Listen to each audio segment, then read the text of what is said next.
معظمنا بيعمل كفتة مشوية في البيت وما بتطلعش بالقوام المظبوط ولا كمان بالطعم المظبوط بدون فحم ولا شواية. هقولك أسرار كفتة الحيتي ازاي تطلع معاكي طرية جوسي مش مكتومة بمكون من مطبخك ما يخطرش على بالك. هيكون سبب نجاحها لا هتفك منك على السيخ ولا هتكش، مع سلطة طحينة أصلية بدون عيش ولا الإضافات الخزعبلية. هقولك ازاي الطحينة تطلع معاكي فاتحة وتظبطي القوام بتاعها وتظبطي طعمها وتطلعيها أحلى من المطعم نفسه.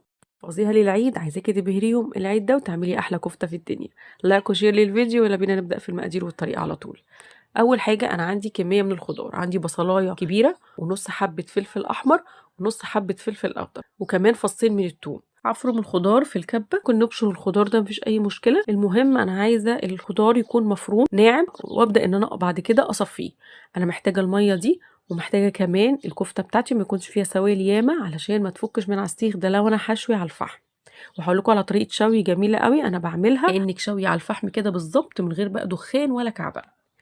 تمام، انا كده صفيت الخضار ومعايا الميه اللي طلعت من الخضار بتبقى لونها احمر بسبب الفلفل. وتعالوا يلا نعجن الكفته ونشوف مكوناتها ايه. عندي هنا البصل والفلفل اللي صفيناه، معلقه صغيره من الملح، معلقه صغيره من الفلفل الاسود، معلقه صغيره من البابريكا المدخنه او البابريكا الحلوه، وربع معلقه جنزبيل وربع معلقه قرفه. وكمان باضيف معلقتين صغيرين من أي بهارات اللي هي الجاهزة بتاعة كفتة الحاتي، بيبقى عليها إضافات برضو بتساعد على تماسك الكفتة قوي وهشاشتها، فبستعمل منها على نص كيلو اللحمة معلقتين صغيرين من البهارات دي. هقلب الخضار مع البهارات بالشكل ده، البهارات والملح والفلفل وكل الحاجات الحلوة اللي احنا حطيناها. وبعد كده هضيف بقدونس مفروم حوالي ربع كوباية حزمة يعني.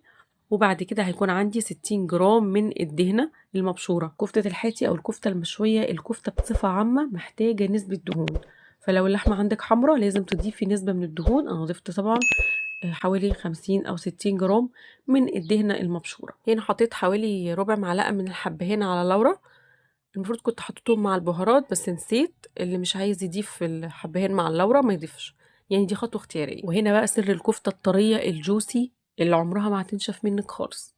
انا عندي هنا حوالي 2 رغيف من الفينو. عملته ازاي او جهزته ازاي؟ جبت 2 رغيف من الفينو، انا بحطه برضو في الفريزر لو انا زاد عن احتياجي، بطلعه بسيبه يفك خالص، بقشر الوش بتاعه او القشرة بتاعته وابدأ ان انا اقطعه وانقعه في مية او انقعه في لبن المتوفر والمتاح. انقعه مدة قد ايه؟ مش اكتر من 10 دقايق على ما اجهز الخضار واللحمة بتاعتي اطلعها من التلاجة والكلام ده. صفيت العيش كويس جدا جدا واتأكدت ان مفيهوش اي سوائل، يعني انا كده صفيت الخضار صفيت العيش، كده الخلطة بتاعتي جاهزة ان انا احط لها اللحمة. انا هنا عندي نص كيلو من اللحمة، ولو تشوفوا ان اللحمة فيها نسبة دهون بس مش كتير قوي، فطبعا انا مش هستكفى بيها فضفت كمية الدهون اللي حطيتها في الاول. نص كيلو من اللحمة ومفرومة وشين، يعني لما نروح للجزار نقول له افرم لي اللحمة دي وشين علشان عايزة اعملها كفتة. علشان الكفتة تطلع هشة اكتر واكتر ضفت معلقة صغيرة من البيكنج باودر ونعجن. في المرحلة دي اعجني كويس جدا جدا جدا الكفتة بتاعتك، لان مرحلة العجن دي هي اللي هتسمغ لك الكفتة وتطلع معاكي بالشكل ده، تطلع مسمغة كده وما تفكش معاكي خالص. ممكن تاخديها لفة في الكبة لو انت حاسة ان هي خشنة في ايدك. عجنت الكفتة لحد ما وصلت للقوام ده، عملت خيوط كده، كده اتأكدت ان عجينة الكفتة جاهزة معايا. هريحها في التلاجة مش اقل من ساعة ساعتين، يا سلام لو سبتيها من بالليل للصبح وتصحي الصبح بقى اشتغلي فيها. كريني المية بتاعت الخضار اللي صفيناها، حطيت عليها معلقة من الباربيكيو صوص وملح وفلفل وزيت ونقلب. ومية الخضار دي هنستعملها في ايه؟ هنبدأ ان احنا هنستعملها في التصبيع وكمان هندهن منها واحنا بنشوي. هنبل ايدينا بسيط، ويكون عندي هنا المسن بتاع السكاكين هعمل عليه كفتة النهاردة.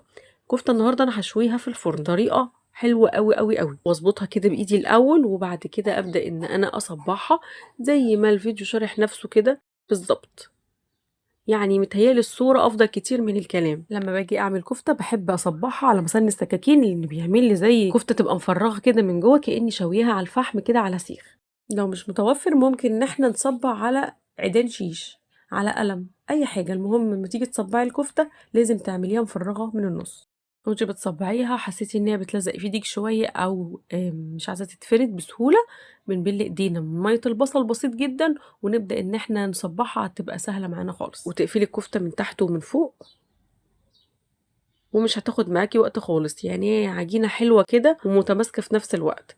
مهم جدًا، جدًا نريّح عجينة الكفتة دي مش أقل من 3 ساعات في التلاجة، 4 ساعات، اعجنيها من بالليل، سويها الصبح، هيبقى أحلى وأحلى. ودي كمية الكفتة اللي طلعت لي من نُص كيلو من اللحمة. طريقة التسوية، عندي هنا صينية حطيت فيها شوية مَيّة دافيين، وعندي هنا شبكة كانت بتاعة شواية كهربا، ممكن ترصيها على الشبكة بتاعة الفرن ما فيش أي مشكلة. بادهن الشبكة بزيت بسيط أوي، بارص الكفتة وباشغّل الفرن بتاعي على أعلى درجة حرارة، وأحط الشبكة في أعلى رف اللي هي قريب من الشواية، وقبل ما تدخل الكفتة الفرن مباشرةً بادهنها بمَيّة البصل بالشكل ده، وهادهنها مرة كمان في نُص التسوية، وهتشوفوا معايا هادخّلها الفرن واسيبها بقى تتشوي براحتها لحد ما تاخد لون حلو جدًا من فوق. والكفتة في الفرن هنجهّز الطحينة، عندي هنا حوالي نُص كوباية من الطحينة، وابدأ إن أنا أخفّها. في ناس بتحط مَيّة دافية أو مَيّة سخنة، لكن أنا طريقتي باحط مَيّة عادية خالص من الحنفية، بابدأ إن أنا أضيف مَيّة حبّة بحبّة، لإن أنا لو ضِفت مرّة واحدة الطحينة ما بتربطش، الطحينة بتسيب خالص بتسيح، فبنضيف مَيّة شوية بشوية لحد ما أوصل للقوام اللي أنا عايزاه. بعد كده هاضيف البهارات، نُص معلقة ملح، نُص معلقة كمون، ورشة بسيطة خالص من الشطة، ولو حابين تضيفوا فص من التوم ضيفوا، بس الطعم بيبقى قوي وهنا مش بنفضّلها أوي، فاللي بيحب طعم التوم مع سلطة الطحينة يضيف. بعد كده بانزل بمعلقة كبيرة من الخل، ومعلقة كبيرة من عصير الليمون، ونقلّب. وده قوام الطحينة، وعلى فكرة هي هتتقل معاكم تاني، هتلاحظوا بعد إضافة الخل والليمون إن القوام تقل معاكم أكتر، لو تقل زيادة عن اللزوم ضيفوا معلقتين مَيّة والّا حاجة لحد ما توصلوا للقوام اللي أنتم عايزينه. حطيتها في طبق التقديم، ورشة بسيطة خالص من الشطة وورقة بقدونس علشان التزيين. في نُص التسوية طلعت أخدت اللون الحلو ده، هابدأ إن أنا أدهنها تاني من مَيّة البصل، وبعد كده أقلبها. يعني أنا باطلّعها مرّة واحدة، أدهنها بمَيّة البصل وأقلبها، وأدهنها من مَيّة البصل تاني وأدخّلها الفرن 10 دقايق كمان، بيبقى مدة التسوية الكاملة حوالي تِلت ساعة، من تِلت ساعة لنُص ساعة، وبتكون مستوية وما باشغّلهاش الشواية ولا أي حاجة. الخطوة اللي جاية اختيارية، أنا هنا ولّعت لها فحماية على قشرة بصل، ابتديت إن أنا أحط الفحم نقطة صغيرة خالص من الزيت أو من السمنة وباغطّيها. وتعالوا شوفوا لي بقى أحلى وأطرى وأكتر كفتة جوسي هتشوفوها في حياتكم. مصدقين إن دي معمولة في البيت من غير فحم ولا شواية؟ أكيد هتصدقوني لأنها اتعملت قدامكم. بصوا الكفتة طرية ازاي واخدة العلامات بتاعة الشوي بسبب الشبكة. بصوا لما بضغط عليها كمية السوائل اللي طالعة منها، أعتقد إن الكفتة دي بتتكلم عن نفسها. وأعتقد برضو إن انتوا هتجربوها إن شاء الله في العيد وتبعتولي في الكومنتات، وأنا عايزة دعوة حلوة منكم. يلا نعمل سندوتش كفتة بقى لذيذ. حطيت كفتيتين كده وعودين من الجرجير، وكمان شوية طحينة حلوين، وقدمتها بالشكل الحلو ده. تحت طبعا رشة من البقدونس أو تحت رشة من الجرجير، زي الفل.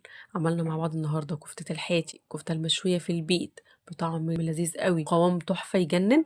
وعملنا كمان سلطة الطحينة الخطيرة اللي من غير عيش ولا خزعبلات. بس كده، ده كان فيديو النهاردة. لايك وشير للفيديو، سبسكرايب للقناة لو أول مرة بتشوفوني. أشوفكم على خير ومع السلامة.